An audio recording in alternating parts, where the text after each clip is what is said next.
Hello and welcome to the first Atomic Comics Fallout Zone. As this is our very first show, we'll tell you a little bit about ourselves. We are situated out of a comic book store in Telford, in Oakengate, which is Telford, and we're Atomic Comics. A little bit why we're doing this, so when we had our first shop, it was a comic shop as well, and we kind of liked the idea that people could sort of, come in and talk geek. They had a little community, and which we still sort of on the Facebook pages.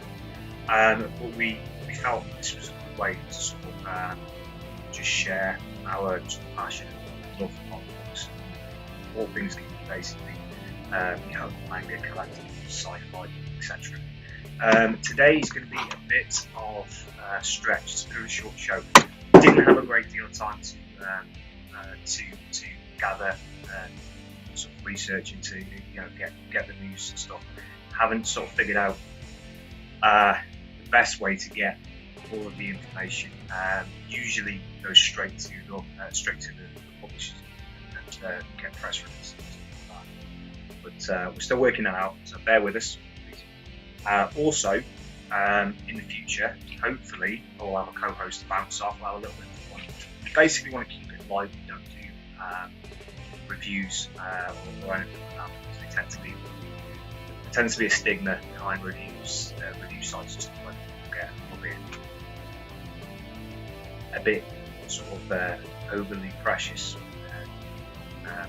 with their point of view. We don't really do that. We prefer to sort of just keep it live, keep it fun, and so hopefully normally I will have a co-host, and we'll be taking sort of suggestions from you guys.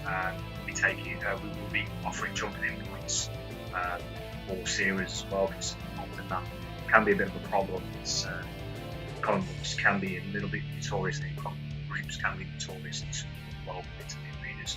We want to like to offer a jumping in point to people, so it's easy to get into. Just keep it light really. We'll start off a little bit of news. First off, from Dark Horse. We've got a new graphic novel from Dark Horse founder Mike Richardson and Eisner Award-winning artist Paul Chad. It's called Best Wishes. It's about basically some people who make a wish in their fountain in Central Park, and their lives become magically entwined with the wishes. It is sort of like Richardson, who's a fantastic writer, and also the founder of Dark Horse. From the summary that's available, which I probably urge you to sort of look at yourself if you want to, on Dark Horse's page, it does look like it's going to shape up to be a fantastic book, something a little bit different if you want to break off the usual superheroes stuff, things like that. That is available on. It's been described as Woody Allen-esque. I don't know whether that's good or a bad thing, but I'm sure it'll be very good. And it's released on November 2017. We have Read for Madness. Right, this is going to be big, I think. It's basically sort of off the back of the change in legislation in the US. Cannabis 420, but it's basically all of the propaganda, the anti-drugs strips that were done way back when. I mean, and they've all been collected up and put together kind of ironically in this sort of trade. It's collected and edited by Craig Young. The original strips are, it's put together by huge people in the industry. Jerry Siegel and Joe Shuster from Superman. You've got Frank Frazetta, Jerry Robinson, the King, Jack Kirby. So it should be a good one. It should be a little light-hearted, a little bit of fun. The design of the book looks absolutely fantastic. So, I highly recommend it. Should be. And last, Dark Horse, they are celebrating Alien Day which is LV 426, which is 426, which is basically been interpreted as April 26th. I mean, they're really plugging this. Everybody who's got sort of any sort of hold on the franchise is really plugging this, including Dark Horse. And it looks like there's some great stuff, some really, really cool stuff. Just excuse me for a minute. Got some bits and bobs on the phone. But yes, we've got.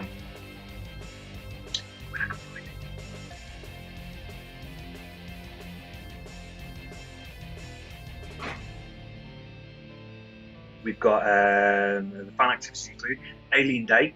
This is all available, by the way, on Dark Horse page. Alien Day's live streaming events at the Fox Studios in Los Angeles, beginning at 10 a.m. I do think Alien Day, by the time this goes out, will be like 26. So sorry about if any of it was a little bit older. We tried to get out on time. Hopefully in the future this won't be wrong. But yeah. The live streaming event beginning at 10 a.m. On all Alien social channels and the new launch Alien Universe Hub at alienuniverse.com. Fans can interact with the cast via question and answer session and multiple behind-the-scenes segments highlighting the making of Alien Covenant, which is very cool. We've got that whole countdown to Covenant thing. We've got a global one-night screening event that's with participating cinemas during. So if you're watching in the US, that is participating RPX Regal Cinemas in the US. So if you are watching the US, have a look, maybe participating. It's 1979 original with Sigourney Weaver and the Ridley Scott's follow-up previews. So they will be playing those, which is fantastic. Got the Mother of Alien Trivia challenges, 24 hours on www.alienuniverse.com. It's sort of a quiz and that, so you can just take part in that. And a fan art contest, so just a little bit of fun. Should be great, for all alien fans on there. Right. Next, we've got IDW. What we've got first from IDW is the First Strike, which is the follow-up to its Hasbro universe. So, Revolutions. Revolution. So I did actually read that as well. But it picks up directly afterwards, and it's set to sort of be. It's across the Hasbro universe, so Mass G.I. Joe, Transformers. It's supposed to be huge. It's going to deeply impact the sort of Hasbro IDW universe. It's penned by, I do apologise for this one, Margaret Scott and David Rodriguez, art by Max Dunbar. It'll run for 3 months, 6 issues. Again, Transformers, G.I. Joe, and Mask.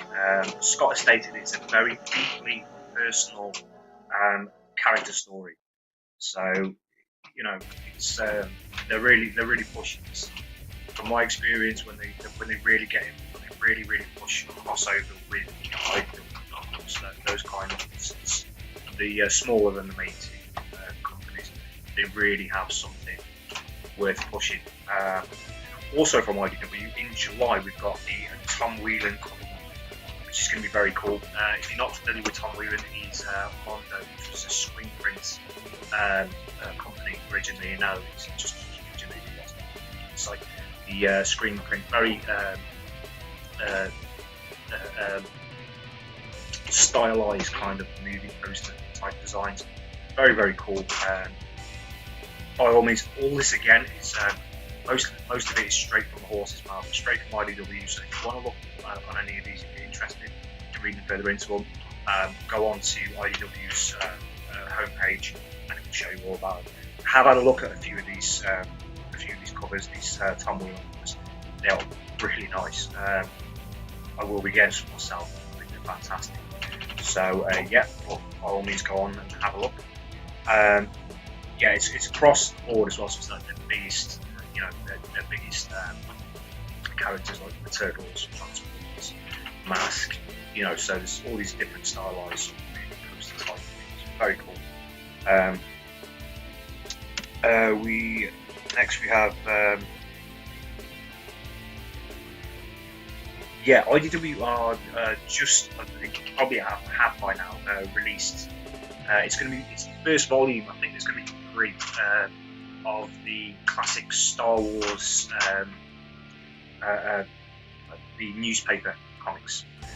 They ran from 1979 to 1984, sorry, and were penned by Russ Manning, who's legend. And it was originally printed in the Los Angeles Times. Disney and Marvel have decided to sort of, had the hows and whats and wheres, but IDW got the rights to release these collections. They look amazing.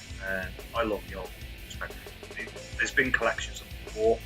I think I've got a couple of what volumes they are, or I did have. I can't but they are beautiful. It should be a beautiful book, and that should be out about now. Disney have also licensed IDW to do a younger readers book, which is Star Wars Adventures. This is massive for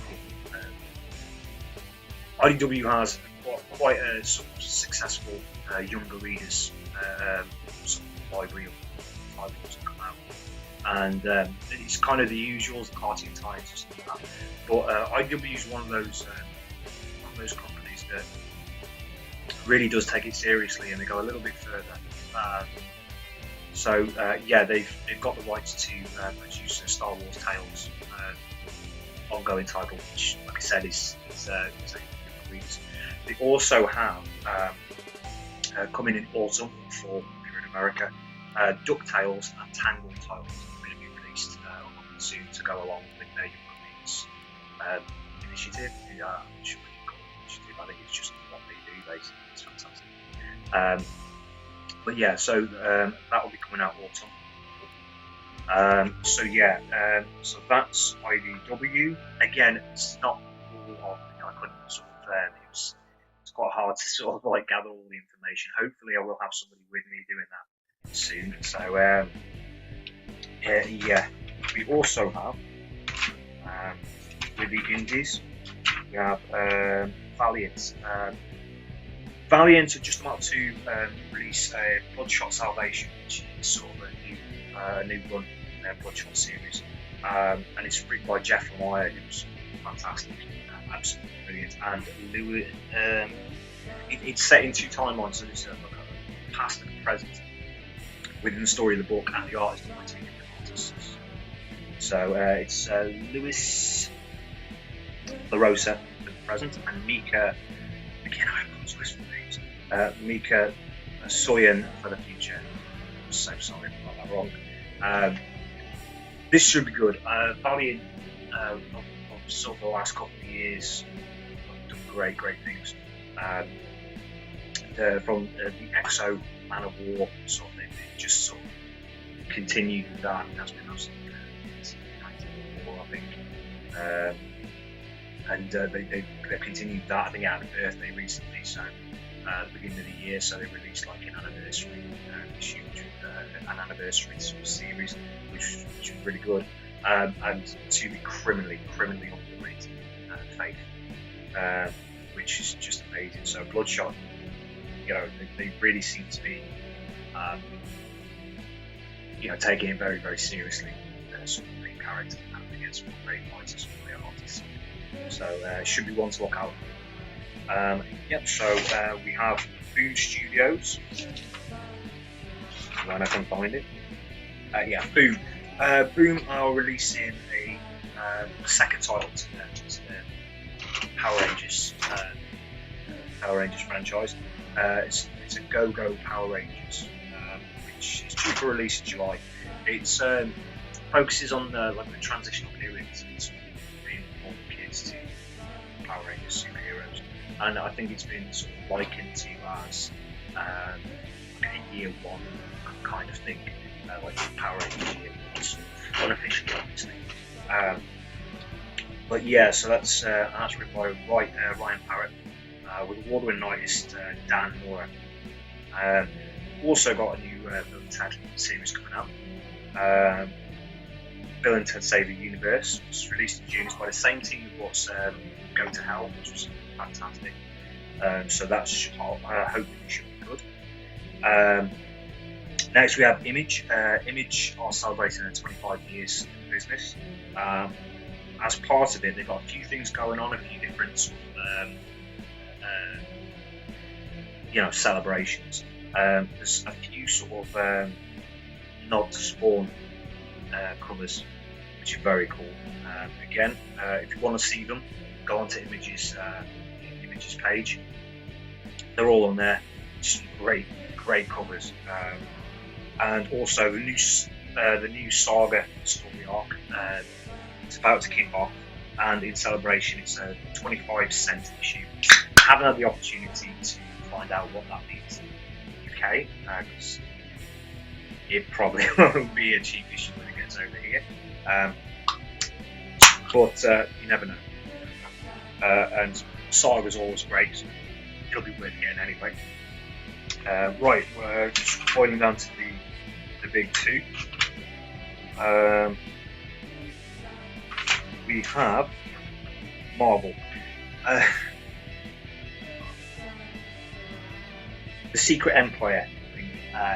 So much controversy at the moment. It doesn't seem to. It's not even the content. The content of the content burning comics. I understand that people are passionate about the character. I love Captain, but I think it's a little like it's fiction at the end of the day. It's so out of context.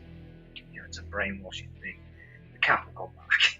Cap always comes back. But even sort of down to the point, the Zero issue, which was released on the 19th, had a pretty bad misprint. So Marvel are now offering an exchange. So basically, you can take your misprinted version, and they will. I'm not sure how they're doing this one. They're sending it, through mail order or what. I couldn't sort of nail down the specifics. But I mean, this presumably is in the US anyway, so I'm not sure. No, actually, back to the UK to say. I'm not sure how they're going to do it anyway. If you keep your eyes open, if you get any more information on that, we'll do it on the next show. But yeah, it can't do it. But yeah, apparently it's a misprint, something like some dialogue is obscured or something. So that's now been reprinted. However, that hasn't stopped them. All the flack they get for their crossovers, relentless crossovers, and they've tried to diffuse this by announcing the next crossover. After Secret Empire, at some point in the fall, we're going to have Marvel Legacy, which combines current and past iterations of characters.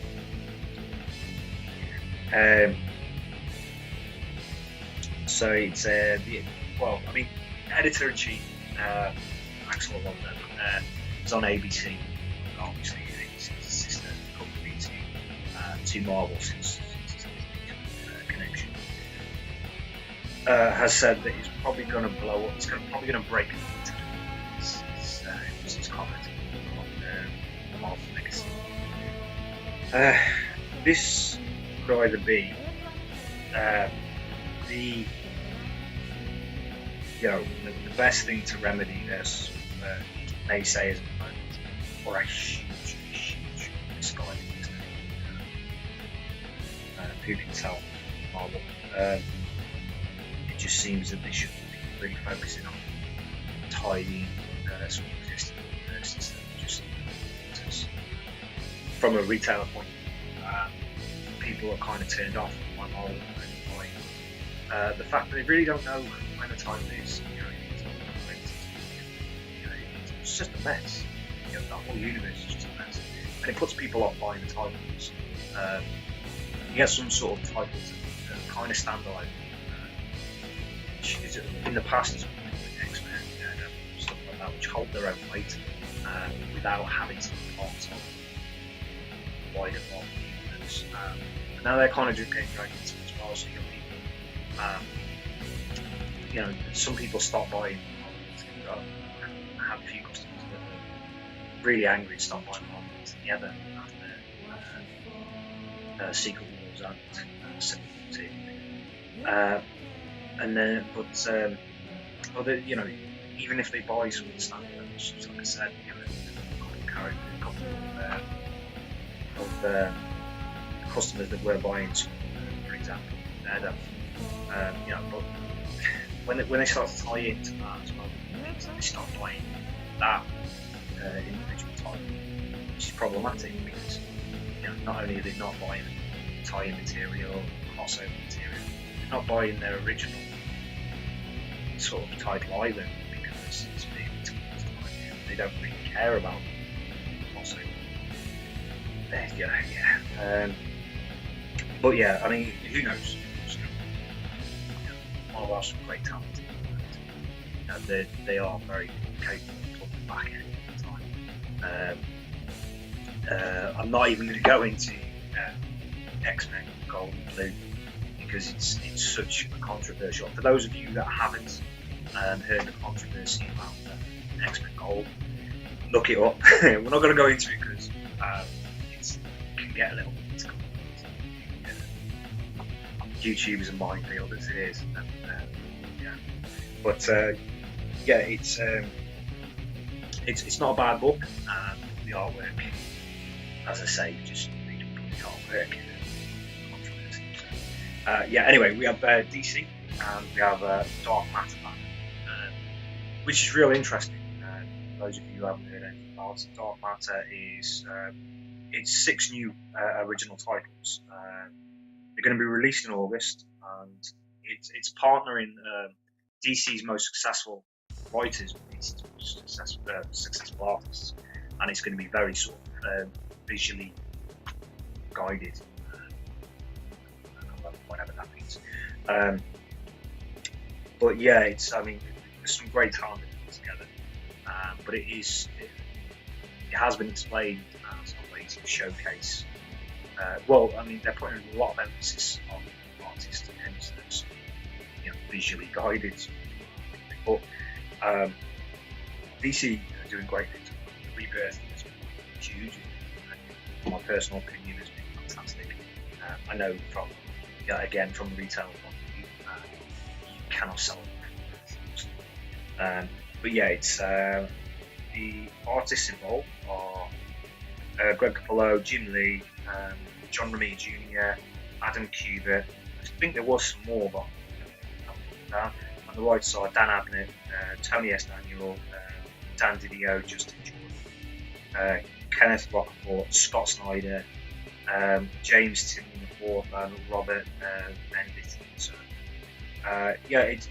So, they're really pushing it as the best example of pure creator driven. So, which should be interesting. I think they sort of they've really sort of put it across and use the creative teams to the very best of their potential. So they distance from existing characters so they can do this. And it comes from the dark metal and all that. So it should be good. Looking forward to it. Again, that's all we have at the moment.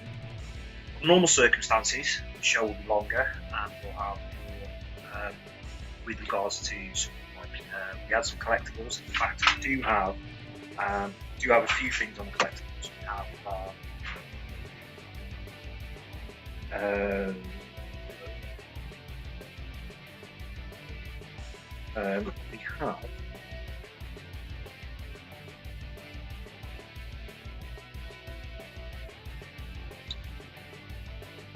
collectible Kingdom Hearts figures by Diamond. Diamond Distribution or but they've released Mini-Mates and Diamond Select versions of Kingdom Hearts, so anybody who's fan of the games should check them out. Very, very cool. You can find them all over the internet. And also Marvel Gallery has released 3 new figures to this time, which is the Daredevil one, which is gorgeous, Black Panther and Sam Wilson as Captain America. All 3 of them absolutely, to be honest. So yeah, that is. Oh, sorry. Before I did have some Dynamite news. That Fred Van Let and Bob Q are going to be teaming up with the new Green Hornet 66 Winter Spirit, which was originally by Will Eisner. So I didn't think I had what I did. As I say, under normal circumstances, it will be a little bit more sort of, better informed. It's pretty better news. Please feel free to sort of leave some criticisms, constructive. Don't just sort of pull me names because I just won't read it. But yeah, we're urging people to get involved as well. We would like to keep this community aspect, so we're going to be at some community topics as well. For example, if you can either put on the comments below, or you can. We've got a Atomic Comics Fallout Zone Facebook page. You can put on there looking at our favourite Spider-Man artists. So there is no right answer. There's no wrong answer. It's your personal sort of favourite Spider-Man. It could be for whatever reason, just to have nostalgia, just because you think that's Spider-Man. Whatever, it doesn't matter. There is no wrong answer. No right answer. Also, we're going to be doing jumping in points as well for people, as sort of explained at the beginning. So if anybody wants a jumping in point from any particular thing, it's not just myself. We've got there's loads of people on the community side, on the community page and stuff like that. A lot of really nice people who are more than willing to sort of point people in the right direction. Whether they already read comics, you just want something new, or if they if they're completely new, don't be frightened off. It's just want to share. But so again, comments, please keep them constructive. But yeah, like I said, next week hopefully, like I said, tell us your favourite Spider-Man artists. Give us some jumping in points, give us some stuff to talk about. It's like I said, we keep it nice and sort of easy and great. Thanks a lot.